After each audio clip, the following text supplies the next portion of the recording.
The first step in any business is actually making a commitment to yourself, because you don't want to sell your house and I can't get a contract today from you.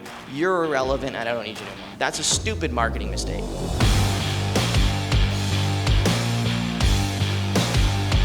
In our market environment, the biggest problem is not where to get data or how to make cold calling. All that stuff's been talked about for years and years and years. Maybe you don't know how to do that. I'm going to talk briefly about that. But really what it is what is the framework I need to follow in order to actually implement the processes and systems to know that I'm doing the right steps. Because if you know that you're doing the right steps and you have confidence in that, then you're not going to give up. In whatever that next step is, whether it's you trying to go from $10,000 a month to $25,000 or 50 to 100. Okay, so that's what my goal is. So these are the building blocks here to go from having a lucky business to a relentless business, a business that continues to give. Anyway, the first step in any business is actually making a commitment to yourself, right? A lot of people, they say that they do this, but they don't really. You know, they like to tell themselves like, oh, I'm committed. They rally themselves up and then they go to an event or something and then 3 days later they're back doing whatever they're doing. Almost like when we start a diet or go to the gym or anything else. You want to know the best way to make sure that you actually succeed in something? Be honest with yourself, right? Tell yourself that this is what I'm doing and there's no turning back. Or put yourself in a situation where you really don't have a choice, right? And that's pretty simple. Like when I left, my government job, I didn't really have a choice at that point. I just literally worked the last, 12 years of my life or 10 years of my life at the time to become, a GS-12, and then I just, within 3 weeks of making that rank, just left. It was super scary, but I sure as hell had to succeed, or I'd be pretty moronic, right? All right. So marketing, and I don't recommend, by the way. You can 1,000% run and have a W-2 business or W-2 job and run a very successful real estate business. I have many friends doing it. I do it because I'm now made my own W-2 being the CEO of REISift, right? And I still have a multiple six-figure, side project, which is Florida Cash Real Estate. By the way, if you guys need any deals in Florida, FloridaCashRealEstate.com. Market analysis. This is probably one of the most important things at this very moment. Now, every one of these dots, by the way, is an exercise that I do with people. So, we can't go deep in every one of them, but just know market analysis. I'm going to show you an example of one of those. I call it the competitor radar. But the market analysis is probably the most important thing right now. And it's not something super sexy or hard to do. It's going to his website or just going and go to the contracts that he's getting, looking at the types of properties, and then copying that and pulling data. Like, it's that easy. You rob and duplicate. Again, I'm a prior hacker, so I don't believe in repeating and creating things. I believe in breaking and reusing. Anyway, and you can do that with anybody in the room that might have a real estate business, right? And if you don't have buyers where they're marketing, then obviously you can JV with them, right? So market analysis is most important. Again, I'm going to show you an example. The next thing, after you understand market analysis and you know what kind of data you're going to be targeting, now we need to do a business analysis. We got to figure out, okay, well, now I know who I want to target to. I'm committed to doing what I need to do to focus on those people.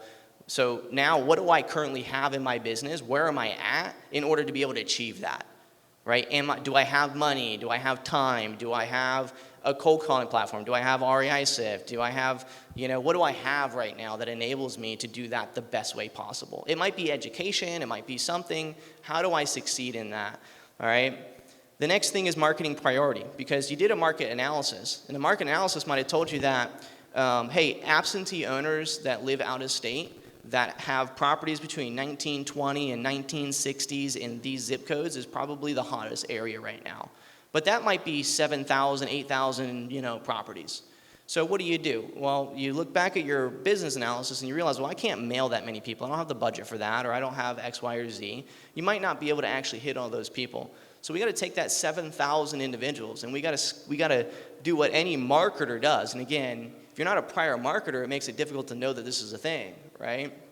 But we got to take that, we got to slice it up into a pie, and we got to decide on which components of it are most important today, right? So if the most common property was a block structure versus not a block structure, maybe that's one of the parameters I use. So I take those 7,000 and say, okay, well, only 1,000 of them are block. So let's hyper focus on those. Let's be able to call, text, send direct mail and do multiple marketing strategies to just those 1,000 rather than doing cold calling to all 7. Why? Because how many people here answer text messages? Like if a random text message texts you, raise your hand please. Will you text someone back? A couple? Who will pick up the phone if you get a random phone call?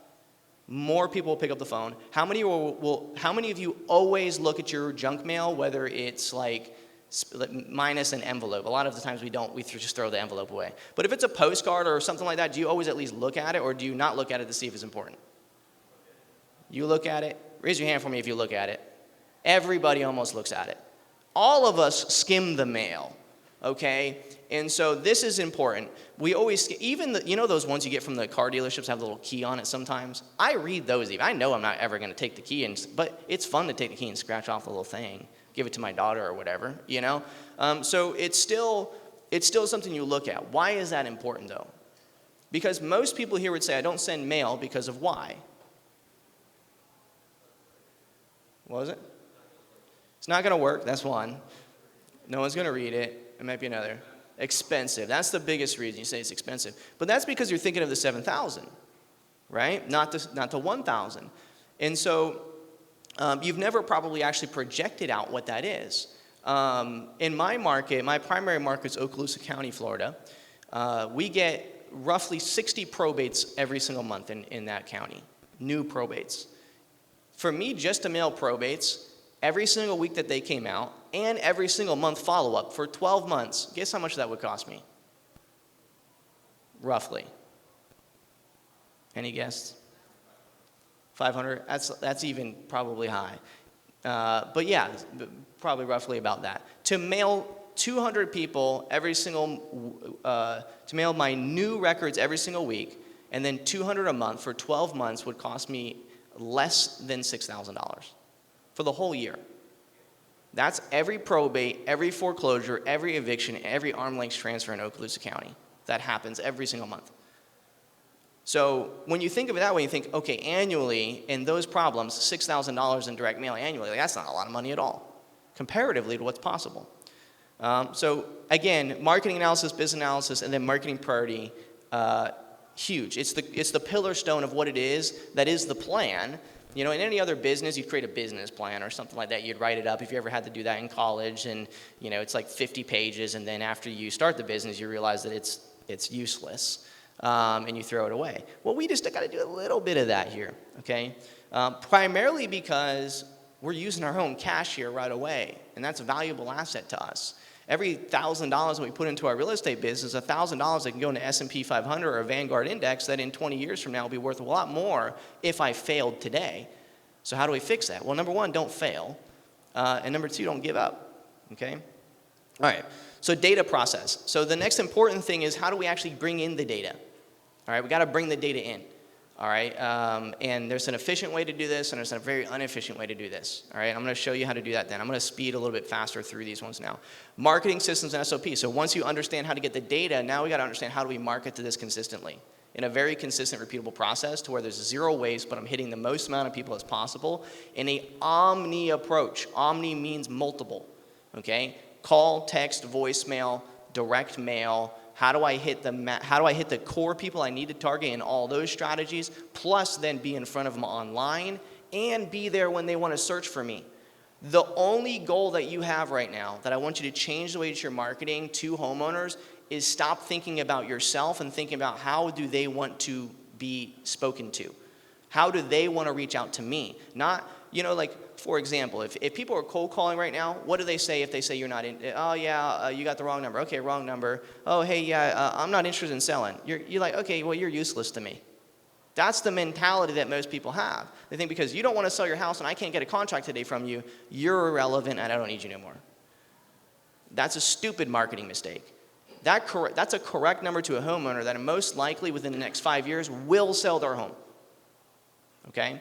So a couple things. Number one, change your mindset to where your marketing goal is to gather as many correct numbers as possible that are high value, that over time will convert.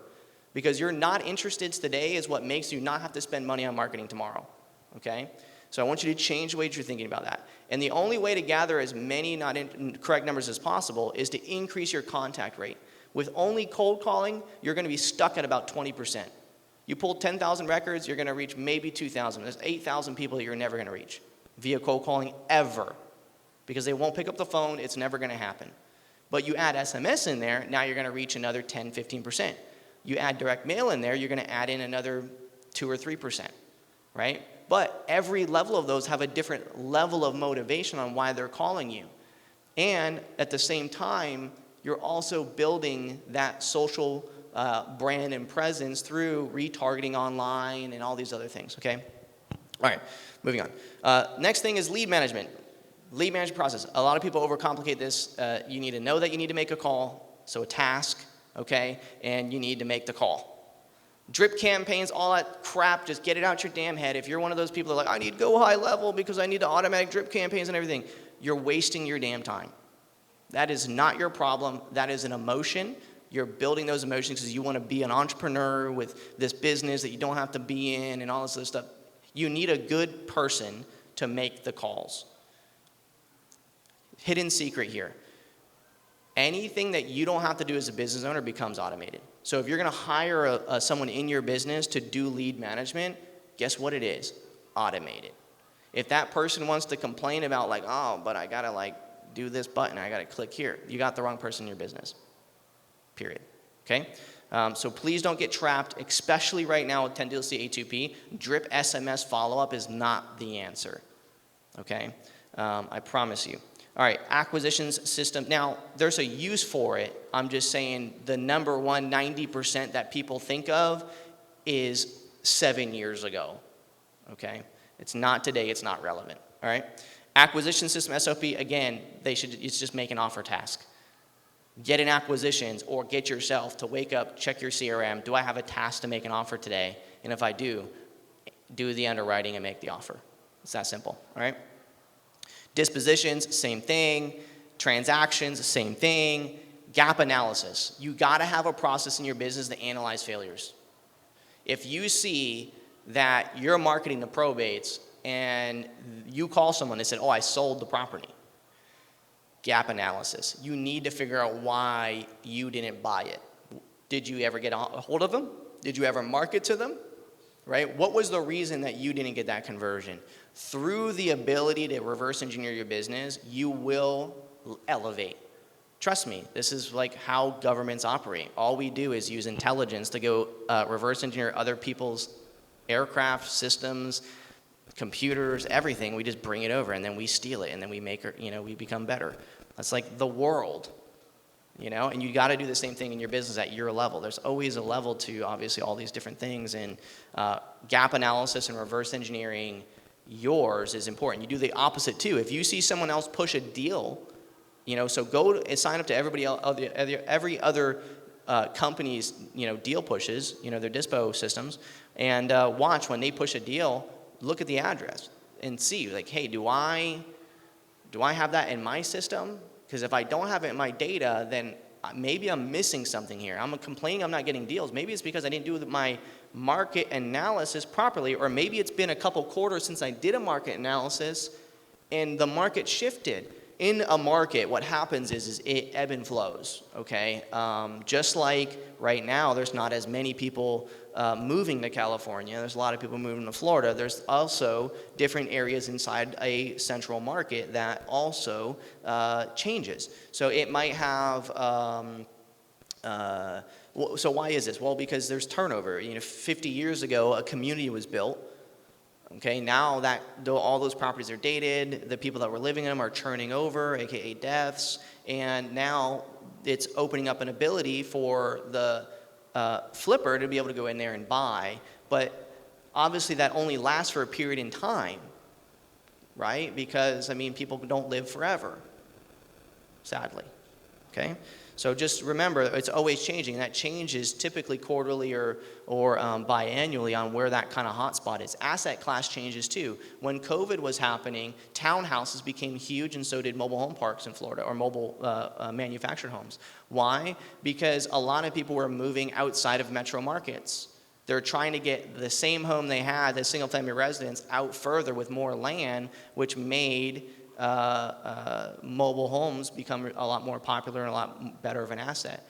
And then interest rates hikes made it to where they couldn't buy a single-family house, but townhouses became okay because they were willing to sacrifice on being able to be inner city and get into a home at cheaper, where before maybe they didn't want to live next to somebody so close, right? So the market changes and then the location changes, so that's important.